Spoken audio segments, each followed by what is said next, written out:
Chief justice ने इंतखाबात तक तमाम फरीकैन से पुरअमन रहने की गारंटी मांग ली। 90 दिन नहीं तो इंतखाबात के लिए मजीद कितने दिन दरकार होंगे? चीफ जस्टिस का इस्तफसार। इंतखाबात के इल्तिवा के खिलाफ समाअत पीर तक मुलतवी। इंतखाबात केस में अज खुद नोटिस और आईनी दरखास्तें नाकाबिल समाअत हैं। सियासी मामला उरूज पर हो तो अदालत को मदाखलत नहीं करनी चाहिए।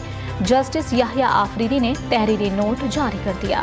वफाकी वजीर कानून ने इंतखाबात के मामले पर फुल कोर्ट की ख्वाहिश दोहरा दी। मामले की नौयत इंतहाई अहम है।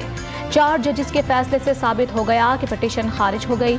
आसम नजीर तारड़ की मीडिया से गुफ्तगू। नून लीग एक बार फिर सुप्रीम कोर्ट पर हमला आवर है। चेयरमैन पीटीआई इमरान खान ने वकला से 2007 की तरह तहरीक चलाने की अपील कर दी। अपने ट्वीट में नून लीग को इंतखाबात से खौफजदा करार दे दिया।